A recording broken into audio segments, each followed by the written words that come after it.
Prepare for battle. Select your hero.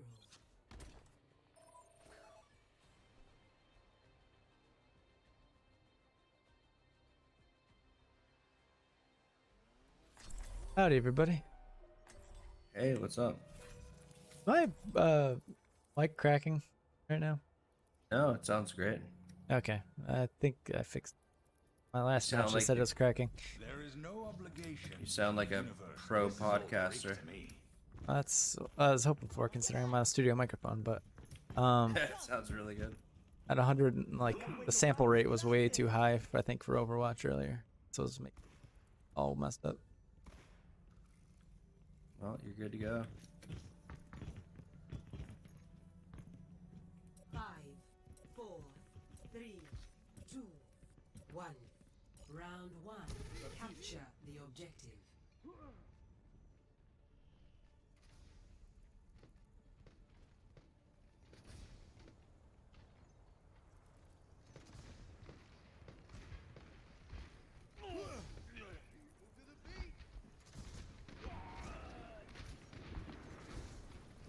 Watch for Widow top right.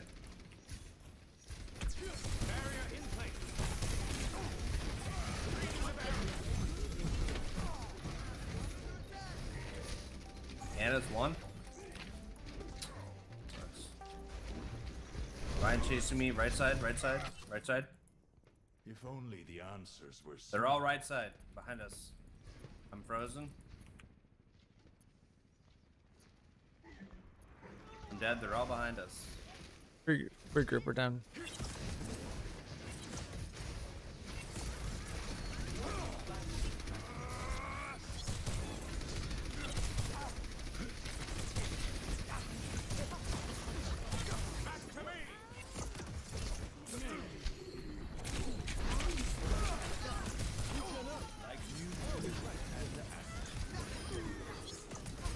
Mars one.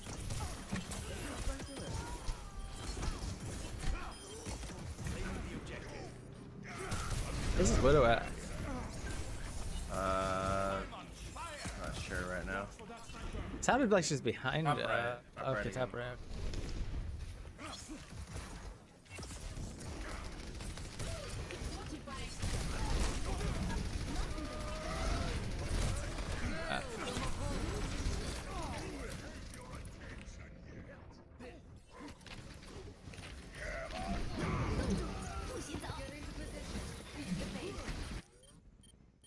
that music. It's How do they have so many ults? They won the first like 2. It's back.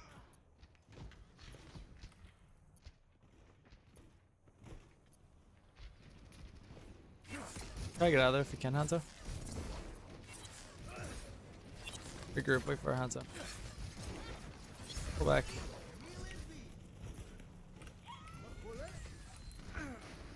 activating the barrier.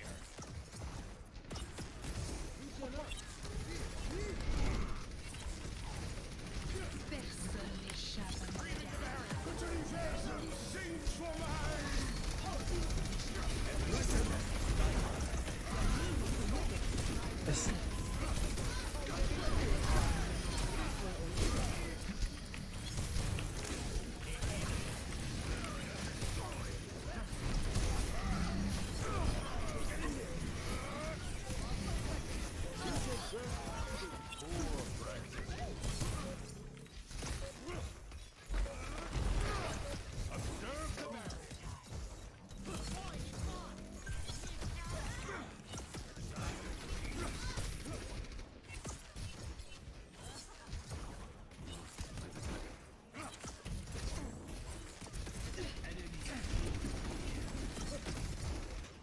Widow again, top right.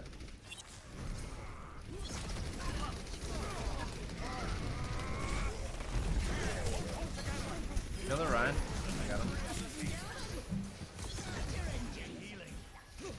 Thank you.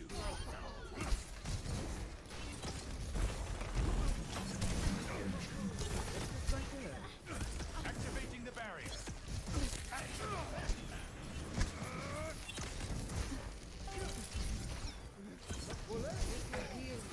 I don't know, sleep.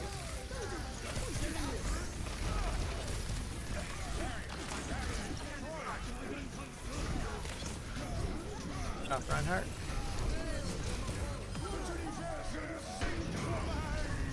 Bastion? What?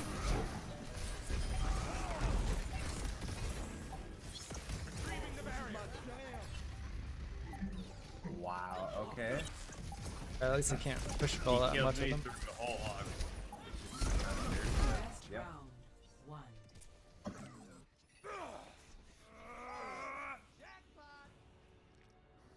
Score 1-0.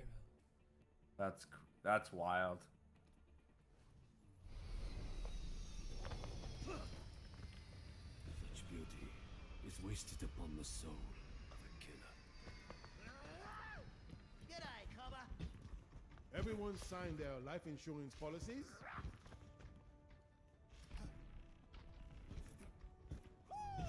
Jackpot. Hello, hello. 5, 4, 3, 2, 1. Round 2. Capture the objective. Oh, turn it up. Marked by the dragon.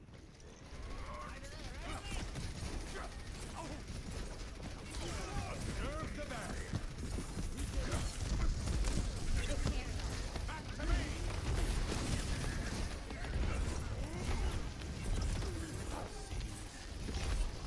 He's at that.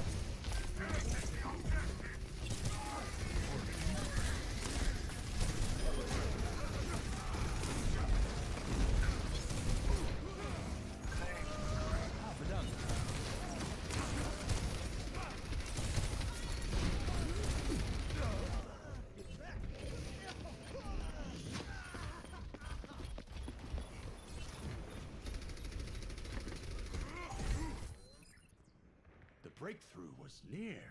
I don't think Brig Lucio's.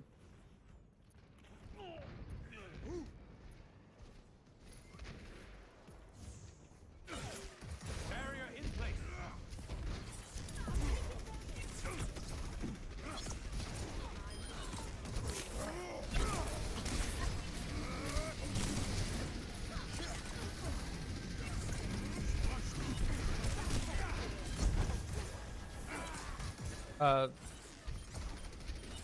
Cars won. I can't get.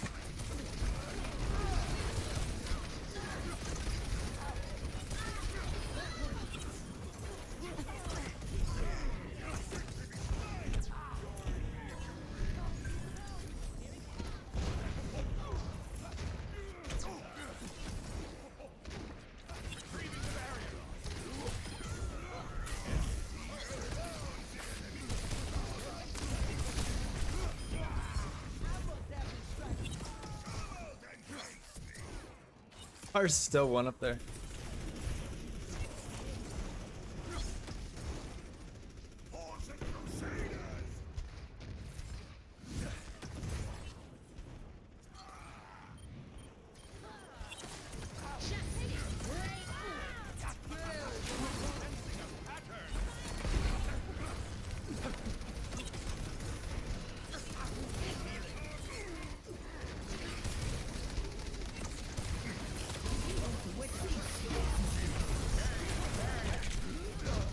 Oh, let's break it! Damn!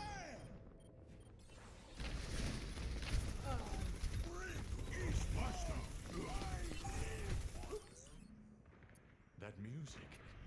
It's play. Assemble and group up. Assemble at this location.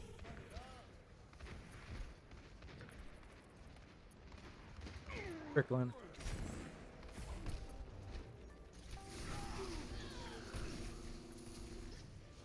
Back to me. The universum seems to alive.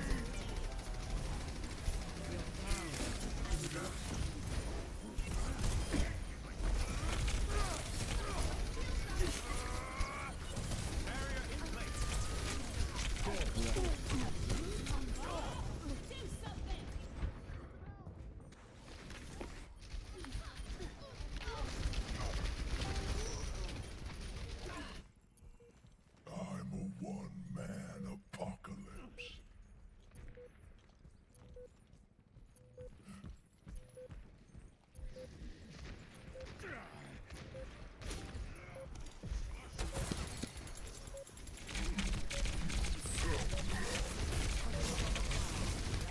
Oh, the fucking body blocked me.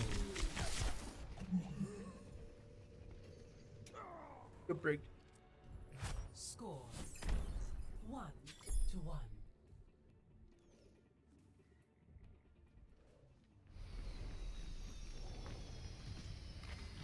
Believe me, I get one to wear the arm.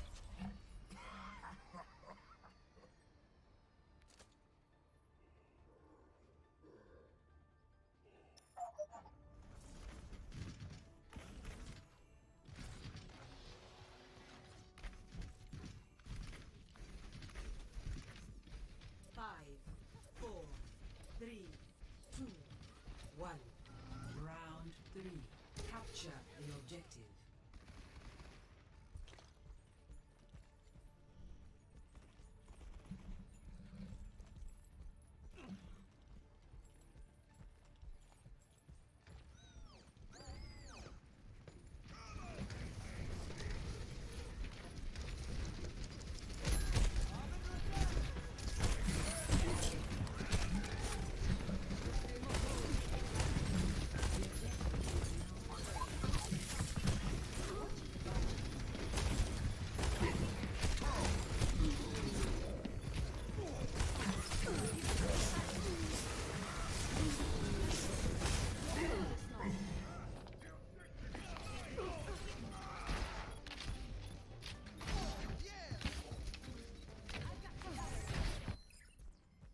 Roadhog, right. Imagination is the essence of discovery.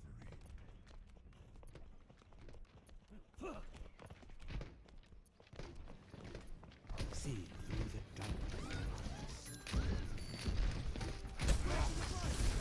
This will protect us.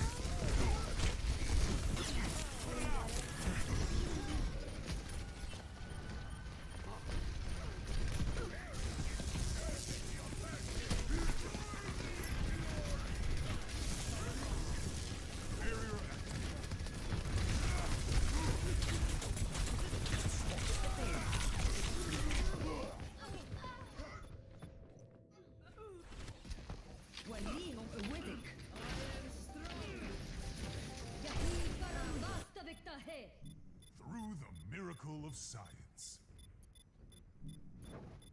Moira by your side.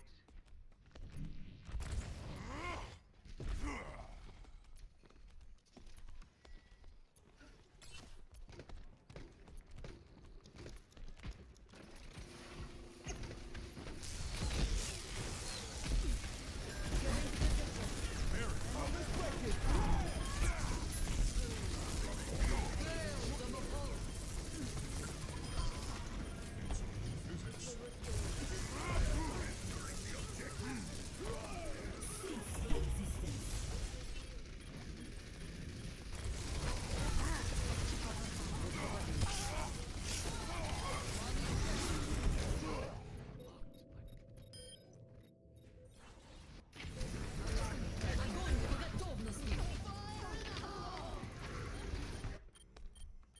Through the miracle of science. I'm on fire.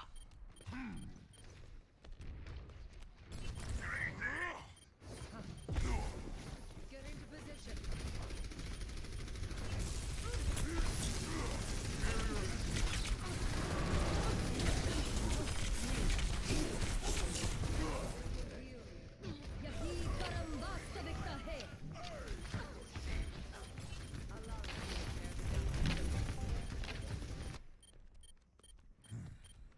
Once more unto the breach.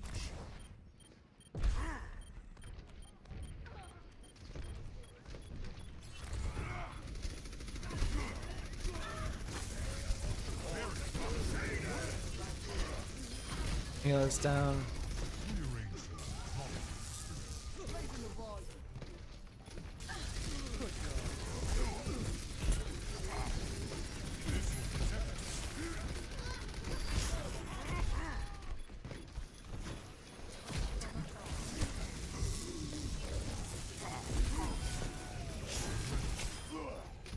Gamin.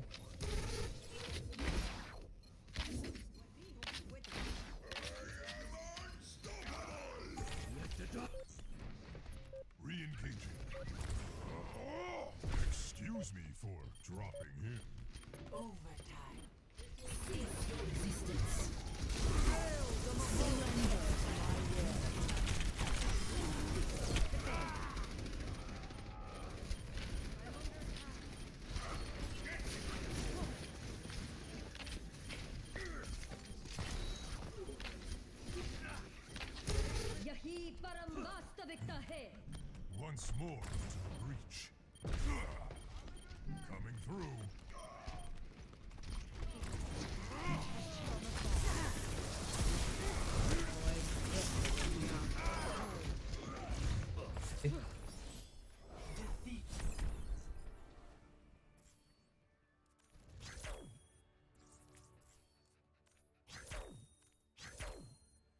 Play of the game.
Packet sniffing.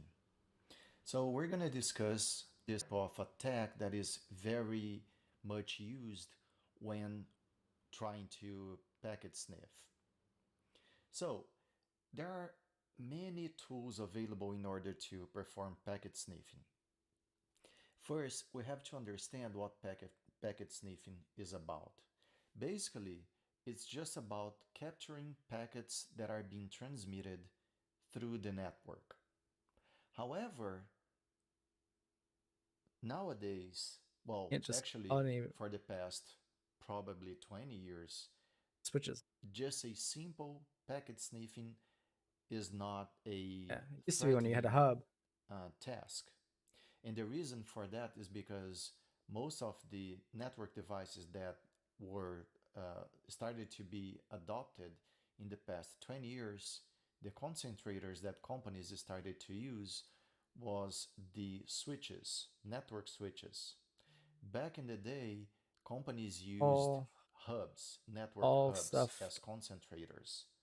Network hubs were devices similar to switches, but they would work in a broadcasting mode, meaning that every packet that would arrive in a hub, it would be dissipated, it would be broadcasted to all other devices that were connected to that hub device. So the problem about that is that, let's say that you have a machine A sending a packet to machine B. All other machines, C, D, E, F, all other machines connected to that same hub would receive that same packet, that same information. Well, obviously, you can see a problem that we had there, because simply by using a packet sniffing software such as Wireshark, devices, let's say C, D, E, would be able to also capture that packet and analyze that packet content. So let's say that you had a packet that was transmitting username and password. So the machines that were not supposed to get a hold of that information would be able to. Then companies started to use network switches. And network switches are a lot smarter, a lot more advanced than hubs. Echo remove. So if machine A connected to port 1 wants to send a packet to machine B connected to port 2, only machine B would receive that packet, because the switch knows that that packet has to be transmitted to port 2. In this case, in this scenario, should be transmitted to port 2 specifically. However, we still have a threat nowadays, because after switches were widely adopted, hackers started to see that there was a need in order to be able to capture traffic. They would have to come up with a solution to be able to capture packets that were not destined to their machines, or the machines that they were able to control. So what did they do? They created a type of attack called ARP spoofing.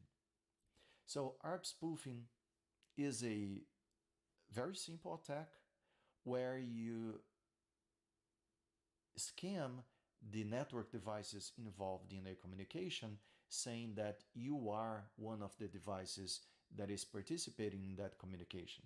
So, in the same scenario where we have host A transmitting to host B, and let's say that the attacker, the victim, is supposed to be host A. What a ARP spoofing attack would do is the attacker would tell the destination, would tell machine B that the attacker's machine is actually machine A. It would fake that IP address along with the MAC address. So the attacker would tell machine B, hey, whatever you receive from this IP address, where the IP address is the victim's IP address, you have to communicate with this MAC address. And then the attacker would associate the victim's IP address with the attacker's MAC address. Well, the destination machine, in this case machine B, would receive information from the victim, let's say from machine A, and would reply to the attacker, to the attacker's machine. The attacker's machine would receive that packet, get a hold of it, analyze it, and then would forward that packet to the original source, which is the victim's machine or the target machine. Well, since the target machine and the destination machine are communicating just as any other type of communication, the communication is actually happening. So they wouldn't know there's an attack going on. So the communication will just flow, will just continue. The problem is the hacker is actually getting a hold of that information that is being transmitted. So, as you know by now, nowadays, even with the adoption of network switches, it is possible to capture traffic that do not belong to the attacker or to other machines. So if there is a machine A transmitting to machine B, any other machine can actually get a hold of that information as long as you perform a ARP spoofing attack. Well, it's important to understand ARP spoofing because as I mentioned, most networks nowadays, they use switches. And in order to capture traffic using Wireshark, as we're going to see how to use, we have to first configure a ARP spoofing attack. But before we perform ARP spoofing, let's just do a very traditional analysis of the Wireshark applications and spoof. So I'm going to operating system. So you have Wireshark for Windows as well. Okay, so here you can configure the interfaces that are going to be used in order to capture traffic. I am going to go here to Capture, Options. You have to make sure that the Enable Promiscuous mode on all interfaces is checked. You have here, in case you don't want to capture traffic on all interfaces, you can define here which interfaces you want to run the promiscuous mode. Now, nowadays, since we have ARP spoofing, it has to be used most of the times. It doesn't really make a difference whether you enable promiscuous mode or not, but the idea of promiscuous mode is allow your sniffing software to capture traffic even though those packets are not destined to your attacking machine. Okay, so I have this there, then I can simply click here on Start. Well, and we're going to see some packets flowing here because these are packets that are always being transmitted uh, in any working network. Specific, that is one type of protocol that protocol, as we can see here, that is one type of protocol that is required in order to make layer 3 networks work. Okay, but let's take a look at specific packets. So let's see how to actually generate those packets so we can analyze them. Because as we can see, it keeps growing and growing. The number of packets that are being captured just keep growing. Okay, so here's what I'm going to do. I'm going to go to my terminal here, and I'm simply going to ping 8.8.8.8 here. So to stop a packet capturing packets, I'm going to look at is the IP address that my protocol usually works with two different types of ICMP. ICMP echo request, that's when the machine is requesting a response right there. So my machine sent a ICMP echo request to 8.8. If we look down here, we can actually analyze each packet, each protocol according to the layers involved in that communication. So as you know, Okay. ICMP is a layer 3 protocol. Therefore, we have here Ethernet, our frame, which is our data link. Ethernet 2, that's our data link protocol. And then we have our Internet protocol, which is layer 3. And it's encapsulated, actually it encapsulates the ICMP messaging protocol, which is also a layer 3. To understand and be able to analyze, click low. It's a Ethernet data link protocol, so I know that my link type is Ethernet. It's not, for example, Wi-Fi. It's not, let's say, ATM. Now, if I scroll down here, we have the headers of the Ethernet protocol. And in the Ethernet protocol, address our layer 3 protocol IPv4 packet. Why is it so important to know how to analyze the headers? Well, it's important first of all because performance is very much related to the information that is carried in a protocol header. Second of all, many protocols, they transmit information that is critical, but they transmit that information in clear text.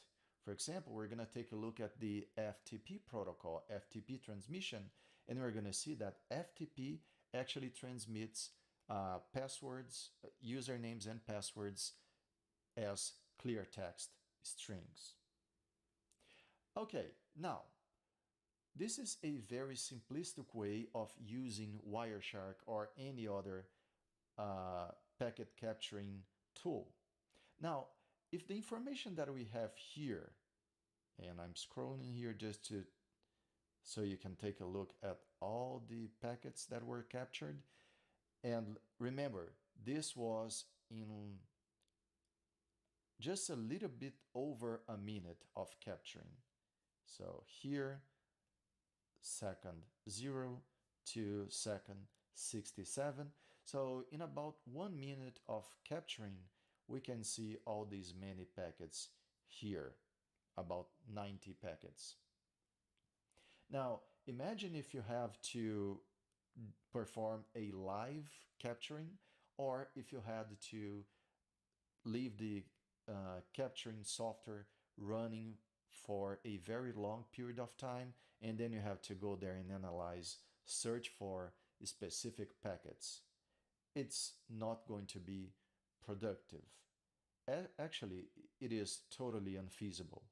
So, any type of sniffing software such as Wireshark will allow you to filter packets according to several different types of information. For example, I'm gonna go here in this field right here, apply a display filter. And this is where you can input your filters. Now, obviously, it is very difficult to know all the filters because Wireshark is not looking for any type of random strings. You have to know the filters or the filtering rules. So, if you want to search for a specific protocol, you have to know how to filter for that, to apply a filter and find the packets that are using that protocol. If you want to find the communication between a specific source IP and a specific destination IP, you also have to know how to apply that type of filter. Well, to help you out, Wireshark has this button right here, expressions. So I'm gonna click it here, and as you can see, and I'm gonna scroll it down, as you can see, you have many possibilities to apply filters. Now, keep in mind that each of these filters here, they actually explode to more options. So you have many types of filters, and obviously you're not going to memorize this. However, you can perform a search. So let's say that I want to know how to search for a specific protocol. For example, ICMP. Huh. So it shows me all these different families of fields here. However, most likely what I'm looking for is this one, ICMP.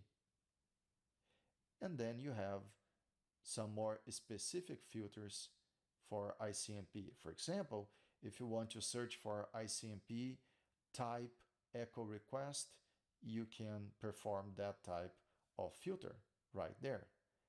ICMP type equals, let's say, 8. ICMP type 8. And I apply that filter.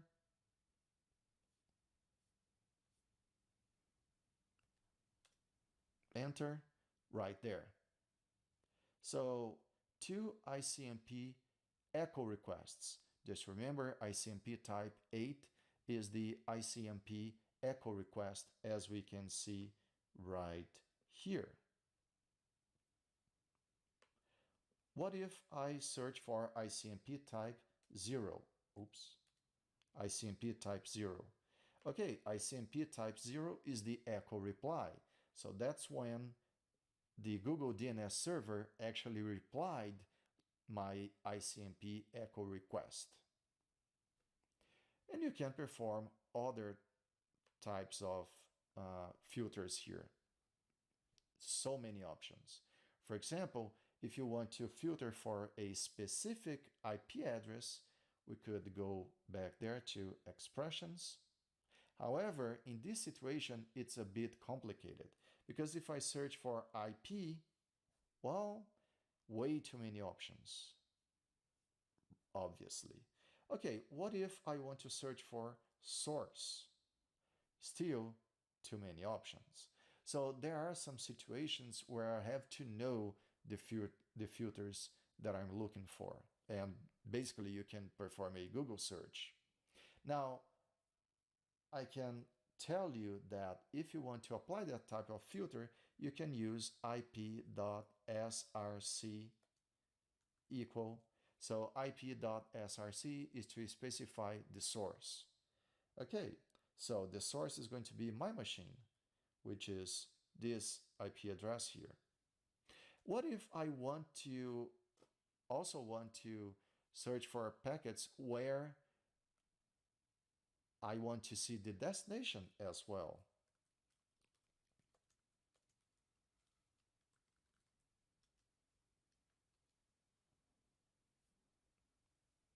Oops.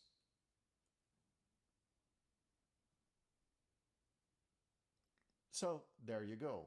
You can use more than one filter using the AND keyword to put those two filters together.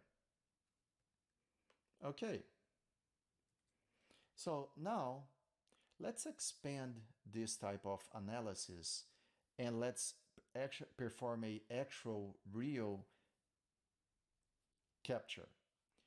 I am gonna go, so I'm gonna go here to my Windows machine.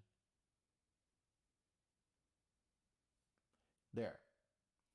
And let's say that in my Windows machine, oh, I'm sorry, let me go back to my Linux here, to my Kali Linux, and let me start a new capturing. So I don't want to save that.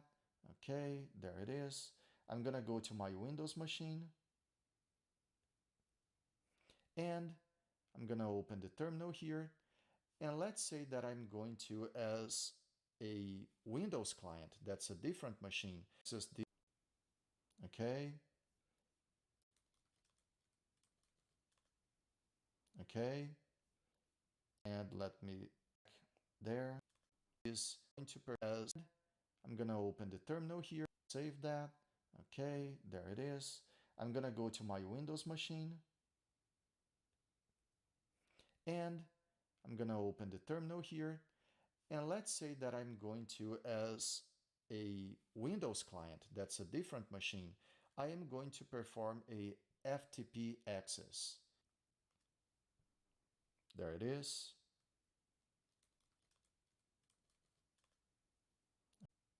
Okay, let me scroll up looking for FTP protocol. FTP. Okay, let me fill in there. Now, why can't I see? Because sent out to, you can see some packets here that are from the Windows machine 10.0.0.179, but that's because they're destined to either a broadcast address or, for example, a ARP or ARP packet or a multicast 239. And we see here some information which is ARP that is being sent out itself. Once again, what I'm going to do here is I am going to open a new terminal and just enter this command right here. The ARP spoof syntax is ARP spoof space dash T space the target machine IP address space the destination machine IP address, which doesn't have to be the final destination. Actually, it is not going to be the final destination. It has to be the network concentrator, the network router.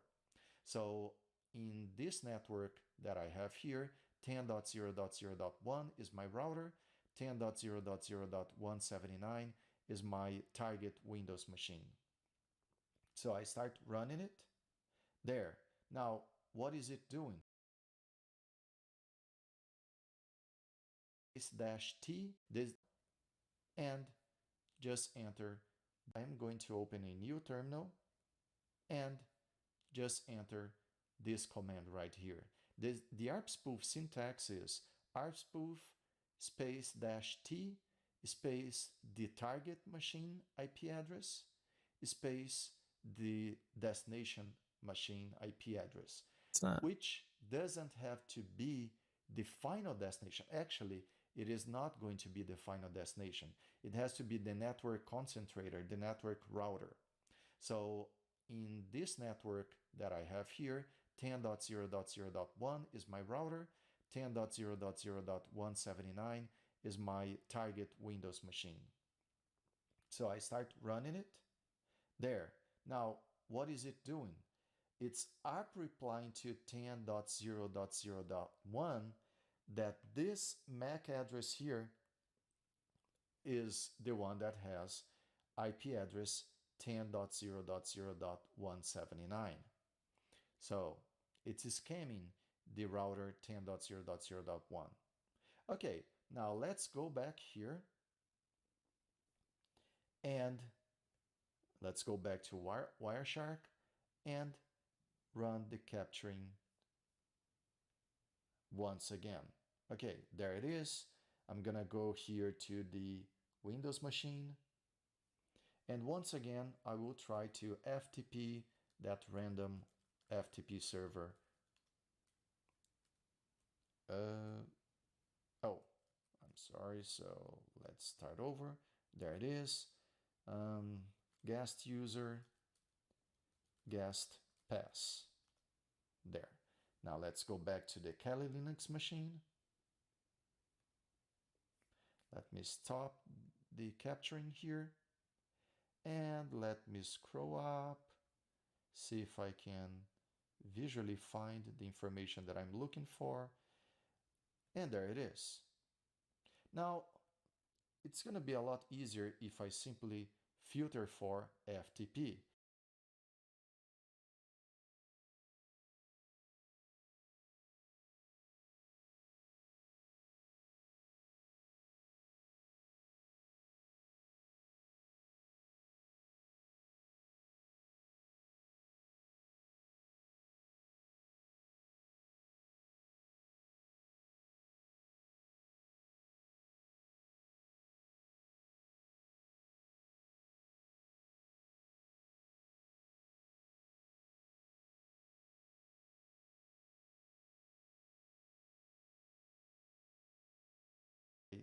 Tried. And the FTP server replied with, user cannot log in. So, this is a scenario where you can ARP spoof to capture traffic. Now, once again, you can always go down here and analyze those fields. So if we go straight to the layer 7 FTP header, we can see all the information that is carried by the FTP protocol. Well, the same thing can be done to other protocols as well. The difference is whether that protocol transmits clear text string or ciphered string.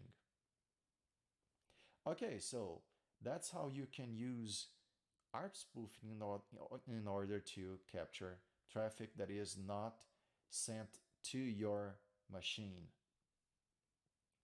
Now let's go back here to the Windows machine, and we saw that any network device is vulnerable for this type of attack. So let me quit over here, quit.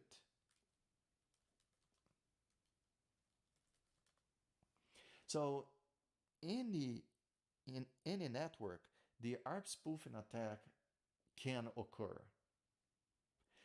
And there is one very important information here, which is firewalls are not capable of detecting this type of attack because they are not monitoring all the network devices, mostly because they don't know which IP address is associated with each MAC address.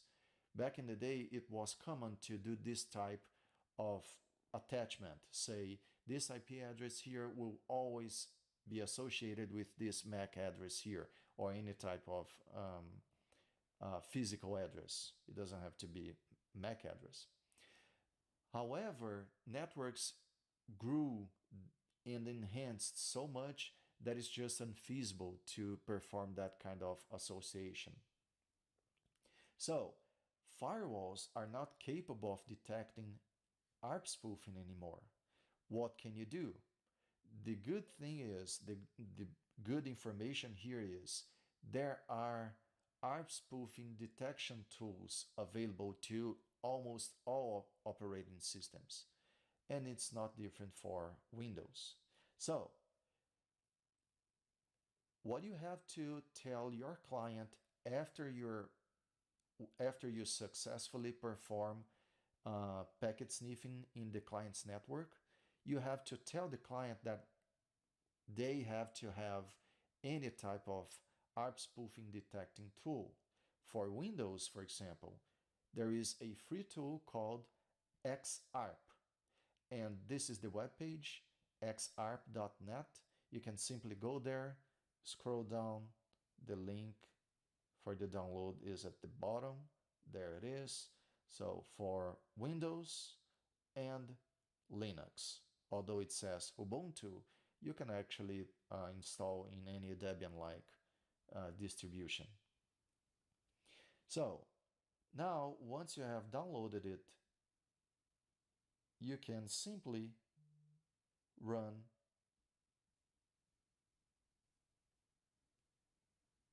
XARP right here. Now, let me go back to my Kali Linux machine just for a moment. Go back to my Windows machine and open XARP. Okay, so there is no secret. You just open it and it will try to detect ARP attacks or ARP spoofing attacks.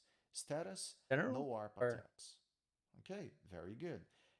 It is sniffing my network, so it can detect that my network has all these devices. Okay, I'm gonna go back to my Kali Linux machine and just run my ARP spoofing command once again. I'll run it. Now I'm gonna go back to my Windows machine, and there it is. So now, status ARP attacks detected. This ARP attack involves 10.0.0.1, which is the router, 10.0.0.19, which is my Kali Linux machine, and 10.0.0.179, which is the Windows machine, and also 10.0.0.233, which is my VirtualBox system. Okay, so, and here on the right hand side, we can gather more information about that type of attack. But what is important here is that there are free softwares available, very easy to use, and all companies should have use one of these tools in order to detect ARP spoofing attacks, because they are so common, they are so easy to perform, and there is a very high probability that these attacks are actually occurring within a network. how's he doing?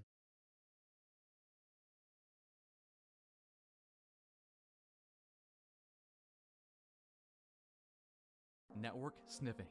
In this video, we're going to use 3 hacking tools to steal, to capture, to sniff any device's network traffic in your home network.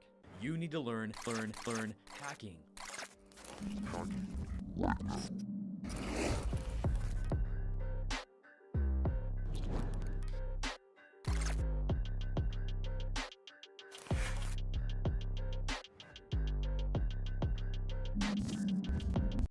IT Pro TV. They are what I use. Link and real quick, explicit. Anyways, check this out. Here on my Raspberry Pi, I have a program called Wireshark. This is a free program you can download for Windows, Linux, Mac. I'll put a link below. Right when you launch it, this is what you see. You got options to select what interface you want to capture traffic on. Normally, you want to select the one that has the little squigglies telling you that there's actually traffic on that interface. So I'll simply just double click my It's already happening. It's going to be a lot of stuff, especially when I go to a website. Let's go to networkchuck.com. And right now, Wireshark is capturing all of my network traffic. Everything I'm doing. And when I hit stop right here, you kind of amazed a few things here in a moment. But I want to stop here for a second because you're probably thinking, what do I care about capturing my traffic? I know what I'm doing. As an ethical hacker, as a pen tester, you want to capture other people's traffic and see what they're doing. How do we do that? Well, that is not as easy. So I'm going to go refill my coffee. I suggest you do the same. And then I'm going to show you how we capture someone else's network traffic. Now again, it's not as easy as what I just showed you, but it is not too bad. It's pretty easy. It won't take long at all. Let's do this. Well, first coffee. I'll be right back.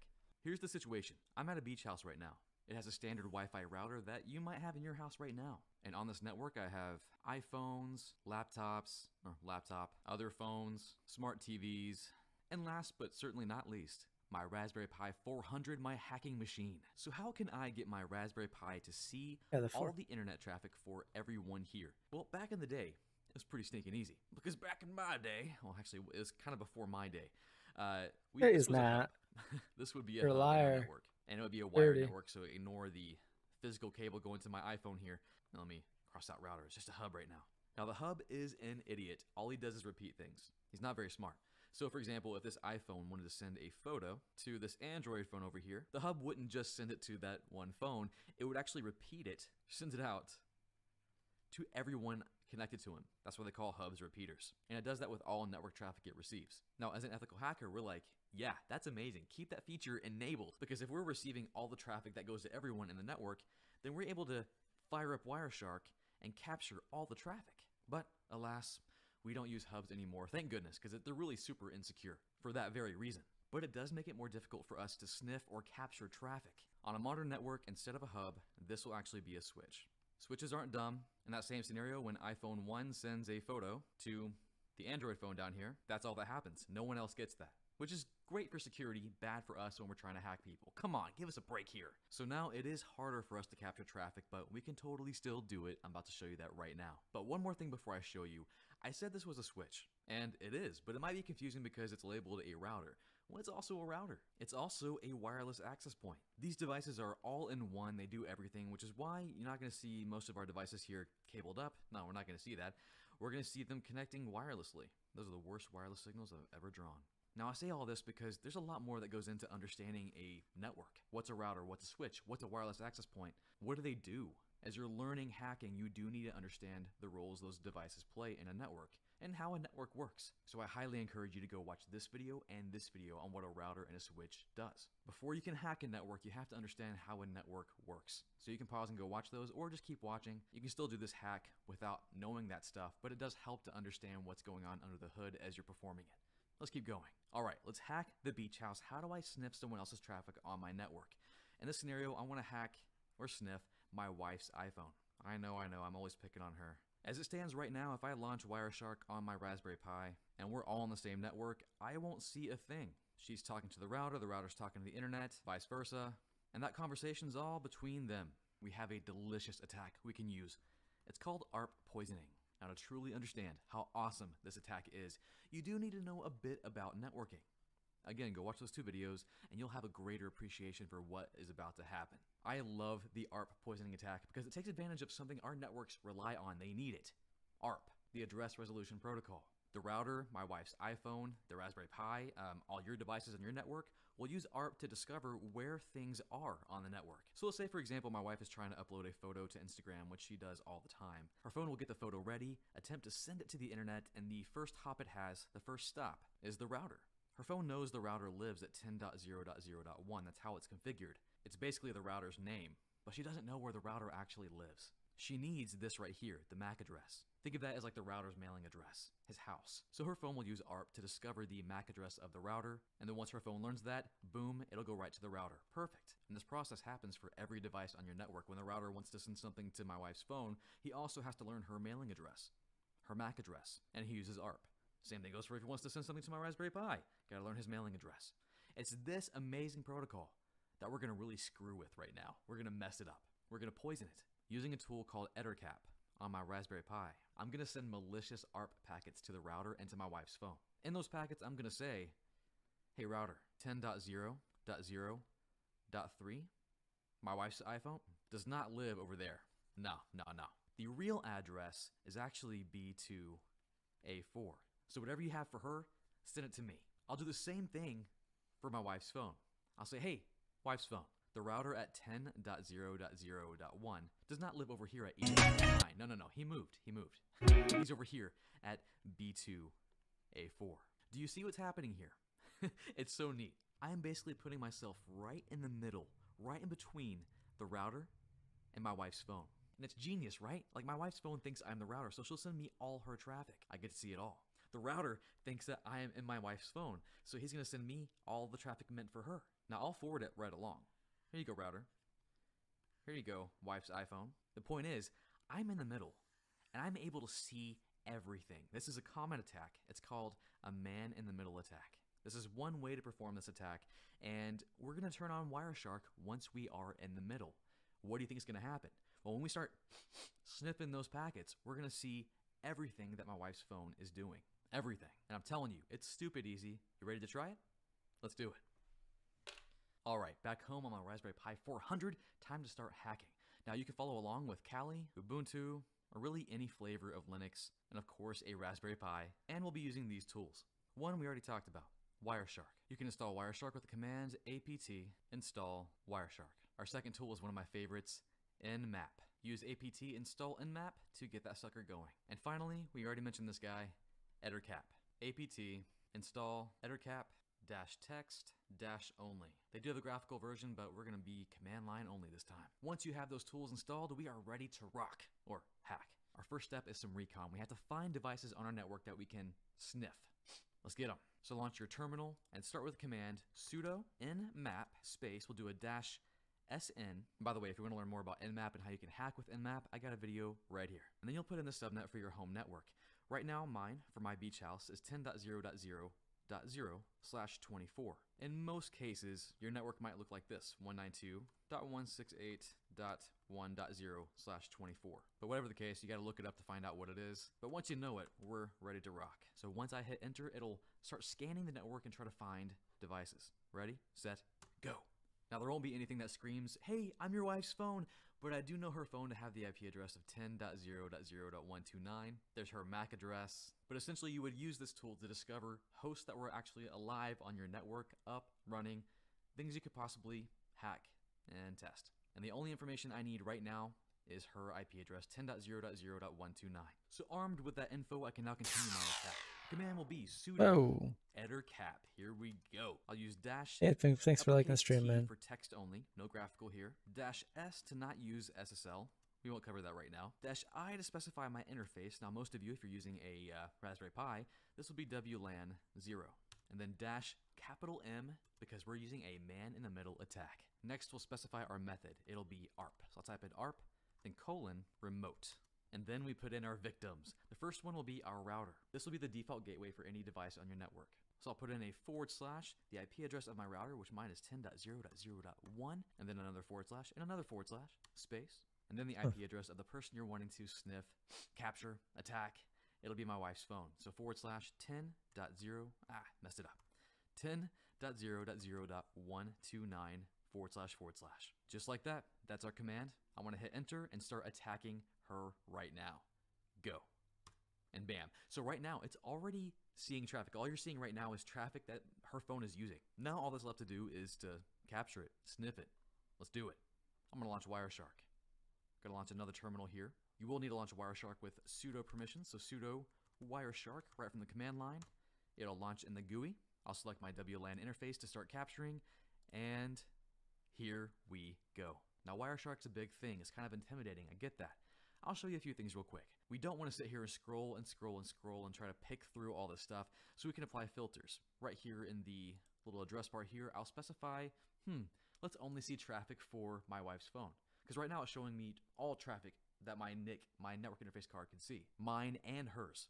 Let's specify hers. So I'll see ip.addr space equals, and then her IP address, 10.0.0.129. And now we're only seeing traffic for her phone. Okay, so we captured a bit of traffic. I'm gonna go ahead and stop my capture right now. Hit that stop button. And if you look here at the bottom, we captured 18,000 packets. 17,000 of those belong to Jesus my wife's Christ, phone. this one comes with a That's lot of stuff. fucking Oh, and also beast what you of might a wanna do is go back to heatsink. your ettercap where you're attacking. Just hit Control-C and the attack will stop. Anyways, let's keep going. Now the first thing I want to talk about is what you can't see. Real quick, let's go to like maybe right here. We see that my wife's IP address is the source, and we have this destination, this random website on the internet. If we right-click that, we can click on follow and then TCP stream. What it's going to do is kind of follow the conversation, because as you know, in networking is a lot of, hey, how's it going? How's it going? And then responding back.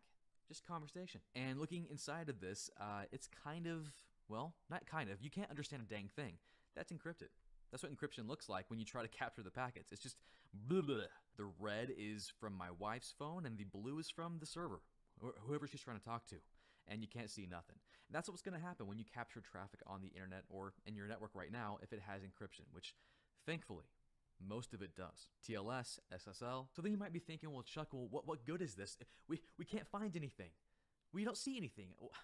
Why did you show me this video? Well, there are still things we can learn Du hävdar from de this där traffic, sida. even if we can't open it and peer inside. I'll get to that here in a moment. But not all traffic is encrypted. Now, I did have my wife, her phone, visit some, let me apply back my things here. I had her visit some HTTP websites. That means they don't have HTTPS enabled. They're not SSL. And that's kind of dangerous. Let me show you why.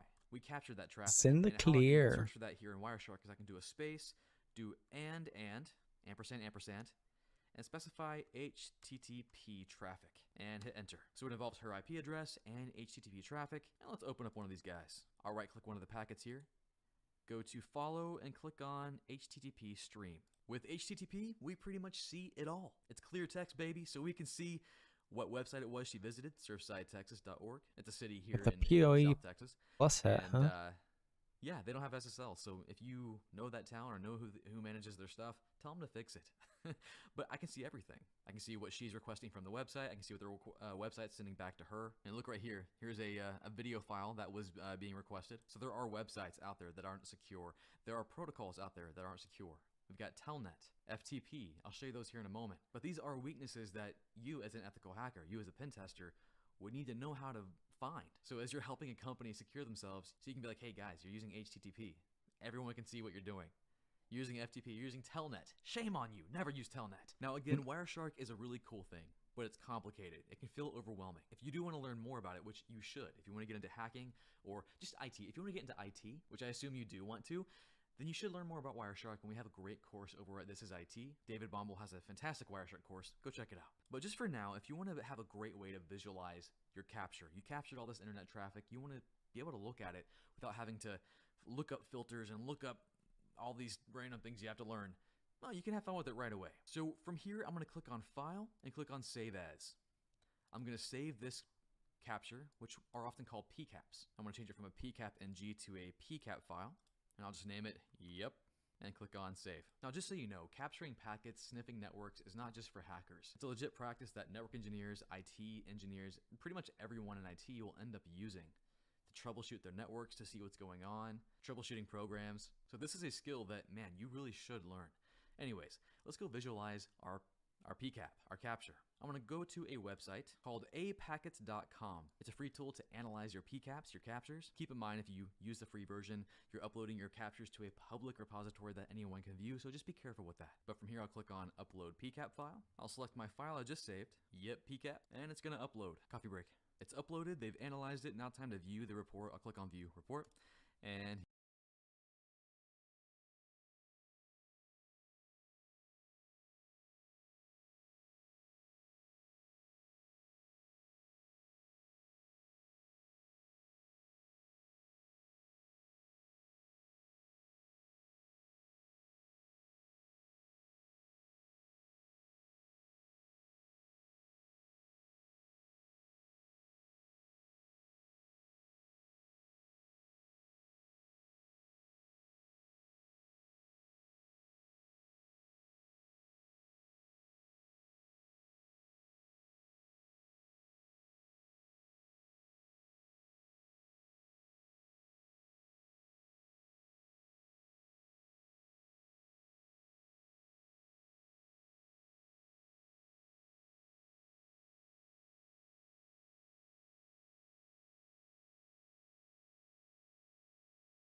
here we go. This is pretty cool. Here you get a better picture of how things look.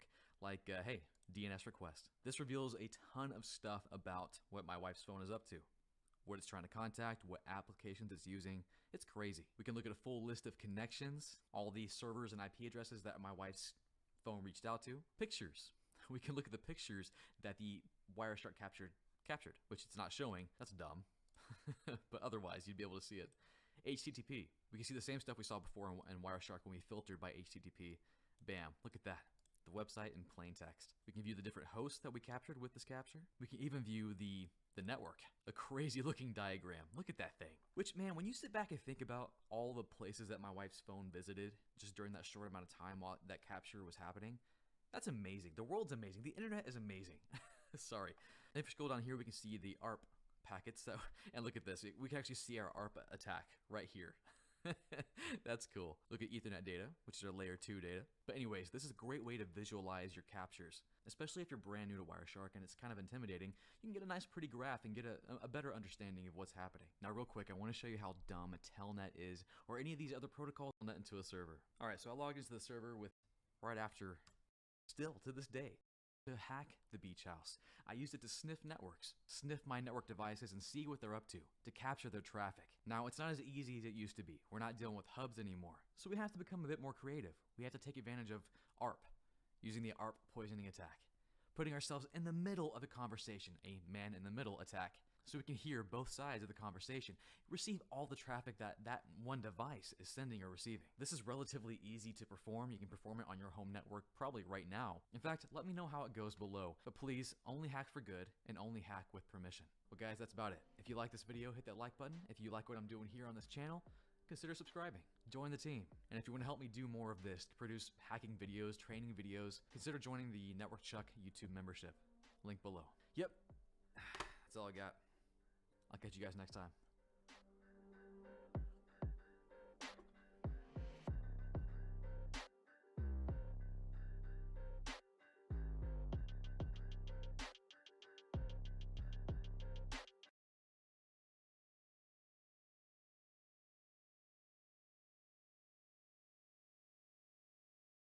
Do you want to start hacking right now? Like hack real servers in a safe and secure environment where you won't get in trouble?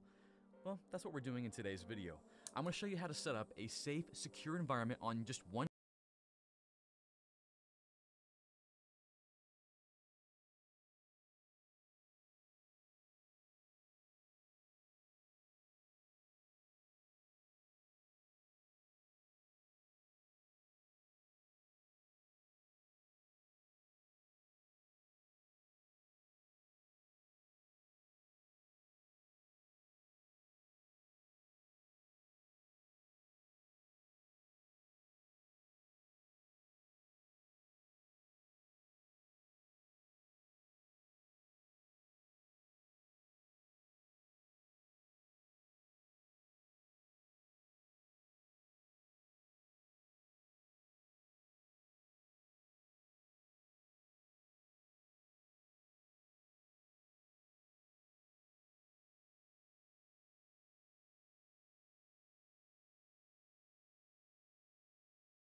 Introducing the Vilros keyboard and touchpad hub for Raspberry Pi cable within the case for an easy connection anytime. A step-by-step instruction guide for Raspberry Pi into a desktop. You can by attaching the included USB on the Raspberry Pi into the battery Raspberry Pi holder cover using the 6 to set up and get for. Check out by Vilro.